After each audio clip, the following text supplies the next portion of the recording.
ये तो हम अपने मन को पवित्र करने के लिए संयम में लाते हैं कि हमको ये नहीं पाना, ये नहीं पाना है, इतना पाना है, ऐसे चलना है। प्रारंभिक है, इसका कोई ज़्यादा महत्व नहीं है, इसका कोई ख़ास महत्व नहीं है।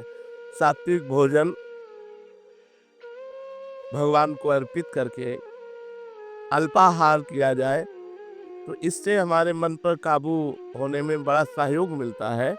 तो क्या है, इस चक्कर में ना पड़ना चाहिए कि मुझे दूधार रहना, मुझे फलाहार रहना, मुझे ये त्याग करना, मुझे वो त्याग करना है। हमें भगवान की स्मृति में डूबने में सहायक क्या है, हमको ये देखना है। अगर हम अल्पाहार करके भजन में खूब तन्मय है तो हमें अल्पाहार करना चाहिए। अगर हमें भोजन की याद आती तो हम 4 रोटी नमक दाल जो मिला खा लिया और खूब भजन किया। प्रधानता भजन की है, प्रधानता इस तरह के जो ये प्रारंभिक साधक करते हैं, करना भी चाहिए, लेकिन प्रधानता भजन की पुष्टता के लिए स्वल्पाहार और सात्विक भोजन, अब वो चाहे रोटी दाल हो, चाहे फल फूल हो, जो भी तुम्हें प्राप्त हो जाए। भगवत प्राप्ति के उपासक को चाहिए कि हमारा जो सबसे बड़ा बंधन है, विक्षेप है, वो इच्छा। इसीलिए हमारे यहाँ माधुकरी वृत्ति संतों को और गृहस्थ को धर्म से कमाई हुई धन के द्वारा प्राप्त अन्न अल्पाहार कहा गया है।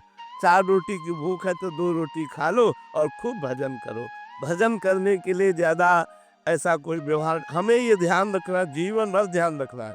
अब तो भगवान के विधान के अनुसार जैसा भगवान चलावे वैसा हो गया, महलों में रखे चाहे झोपड़ी में बांध दे। जीवन भर इस बात का ध्यान रखते रहे हैं कि इसके बिना हम रह सकते हैं कि नहीं।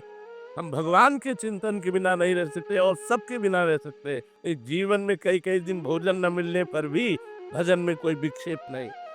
हम उपवास आदि करें, पर ये ध्यान रखते रहे कि अधिक धन वाली वस्तुओं का अगर हम सेवन करेंगे, खाएंगे पिएंगे, तो फिर हमारे भजन में नवीन साधना में फिर उन्नति नहीं होगी।